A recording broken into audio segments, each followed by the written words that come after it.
saya dituduhkan fitnah. Padahal apa yang saya sampaikan semuanya data, semuanya fakta. Itu berarti bukan fitnah. Jokowi itu sholatnya pencitraan. Itu bukan fitnah, datanya ada. Wong ndak bisa ngimami sholat kok maksa jadi imam. Apa kalau bukan fitnah namanya? Lebih baik jadi makmum, selamat satu masjid, selamat dunia akhirat. Lebih baik jadi makmum daripada jadi imam, hancur semua orang di masjid itu.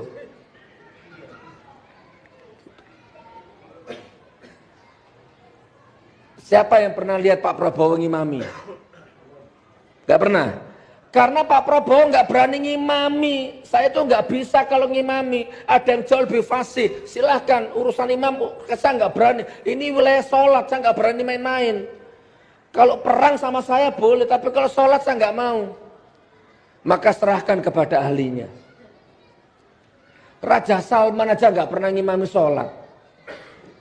SBY juga di mana-mana selalu imamnya juga SBY jadi makmum. Soekarno jadi makmum, Soeharto jadi makmum. Ini Zainuddin Nadjiro nih kok sok-sokan ini, Mukidi ini, Dilan ini. Sebelum sholat disiapkan kamera. Allahu Akbar. Bismillahirrahmanirrahim. Alhamdulillahirrahmanirrahim. Ar-Rahmanirrahim Maliki Yaumiddin. Iya kan.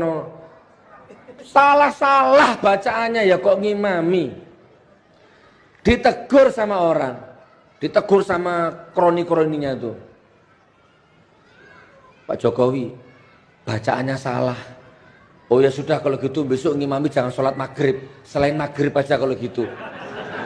Jadi nggak berani sekarang ngimami maghrib sama isya, sama subuh nggak berani. Beraninya cuma duhur sama asar. Apa kalau nggak pencitraan itu? Ini bukan fitnah. Ini imamnya ini. Harusnya kalau ngimami di situ. Ini enggak ngimami di sini. Wartawannya ngumpul di situ. Cepret. Kok enggak ada saya? Tak lempar kamera sekali.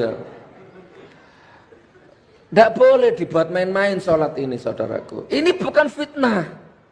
Ini nyata. Bencana. Duar. Ya nanti saya bantu, silakan ambil uangnya di bank. Sampai sekarang tidak bisa dicairkan uangnya. Ini bukan fitnah, ini nyata. Bab pertama, Jokowi itu pembohong. Ayo kalau ada Bawaslu, KPU, tangkap saya yuk. Tak mau bahala sama saya. Kalau saya yang salah, saya yang fitnah, 7 turunan saya diazab sama Allah. Tapi kalau Anda yang curang, kamu yang salah, 7 turunanmu diazab sama Allah. Ayo berdiri Bawaslu kalau ada. Anda ini, Anies Baswedan cuman begini aja dipanggil. Luhut Bin Sarpanjaitan gini kok nggak dipanggil. Ini bukan fitnah. Gubernur semua itu yang pro sama rezim gini tuh tiap hari. Kok nggak apa-apa? Ini bukan fitnah, saudaraku. Ini mencerdaskan. Dan ini bukan tanpa resiko. Pak Jokowi itu pembohong. Bukan fitnah. Mana ada Pak Polisi? Coba Pak Polisi, coba tanyai saya. Mana Gus buktinya? Tak tunjukkan buktinya nanti. Berdiri kalau ada Pak Polisinya, coba. Barangkali ada nyamar-nyamar ini, intel-intel ini. Bukan saudaraku, saya sayang sama negeri ini, saya sayang. Sampai detik ini saya belum makan uangnya siapa-siapa. Ketemu istri sehari sekali cuman, seminggu sekali ketemu istri. Semua sudah saya korbankan. Saya bukan penjilatnya Prabowo. Saya belum makan uangnya siapa-siapa. Saya lillahi ta'ala, saya cinta NKRI ini. Gitu. Astagfirullah. Saya sudah dikuyok-kuyok, saya diem. Pasporku dicabut. Mau umroh nggak jadi gara-gara pasporku dicabut. Mau ke Australia nggak boleh, ke Hong Kong nggak boleh. Apa kalau nggak licik namanya? Saya nggak pernah korupsi, bukan koruptor. Nggak pernah merugikan rakyat. Yang asli koruptor bebas keluar masuk itu. Saya bukan pengedar narkoba. Yang pengedar narkoba bebas keluar masuk. Ayo sama mubahala semua ayo. Loh Gus kok dikit-dikit mubahala? Ya karena saya punyanya cuma mubahalah, nggak punya lagi apa? Senjata nggak punya, uang nggak punya, backing nggak punya, background nggak punya. Punyanya cuma ini, ya udah ini punya saya. Ayo polisi berdiri, ayo mubahalah, ayo KPU, Bawaslu, ayo sama-sama mubahalah. Astagfirullahaladzim.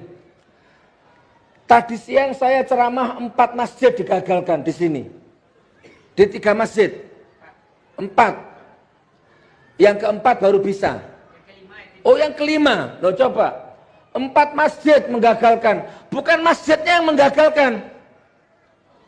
Masjidnya sudah oke, tiba-tiba digagalkan. Loh, alasannya apa? Diintimidasi sama orang. Tidak boleh. Oke, pindah lagi 1 masjid. Siap. Berapa jam digagalkan lagi. Kenapa? Diintimidasi sama orang. Diintervensi. Siapa yang intimidasi itu siapa kira-kira? Cebong, PKI, Fir'aun, orang-orangnya rezim yang pengecut. Ini bukan emosi, ini acting.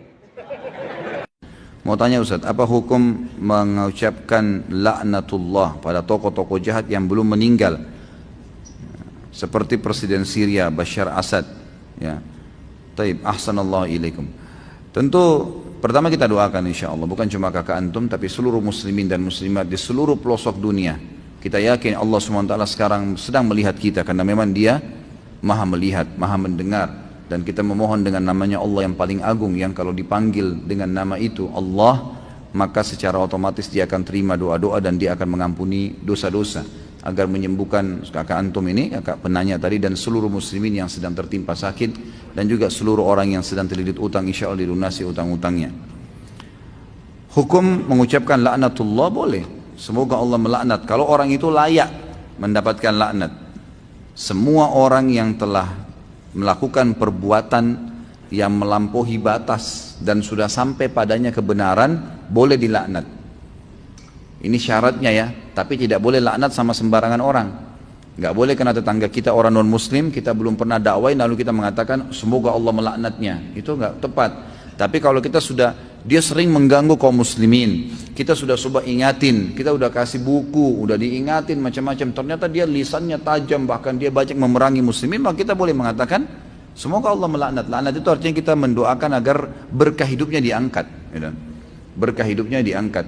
Dan ini tidak boleh sembarangan, karena kata Nabi SAW dalam hadis Bukhari, laknat itu kalau terucapkan dari lisan seseorang maka dia akan naik ke langit, maka dia di langit itu akan ditutupkan pintu baginya, dan dia balik ke kiri kanan juga ditutupkan pintu baginya, maka dia kembali ke bumi dan dia temukan juga bumi tertutup baginya, tidak bisa masuk ke dalam bumi. Maka di hadapannya hanya orang yang mengucapkan dan orang yang dijadikan target. Kalau orang yang sedang jadikan target layak mendapatkan laknat itu, maka laknat itu akan ke sana. Tapi kalau tidak layak maka akan kembali kepada pengucapnya, gitu kan. Laknat itu sudah pernah saya sebutkan ya, itu pengucapan doa-doa yang yang tidak baik, seperti mengatakan mobilnya bannya kempes, sial kamu, gitu kan.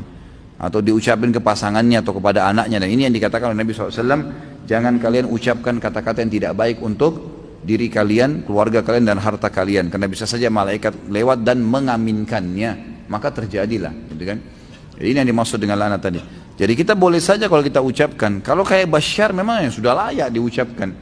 Kalau Bashar itu bukan hanya sekedar diucapkan masalah dia dikena laknat, semoga Allah SWT memang menyelesaikan permasalahan yang sudah dilakukan. Sudah berapa ratus ribu kaum muslimin yang dibantai sama dia dengan tidak merasa itu dosa, gitu kan.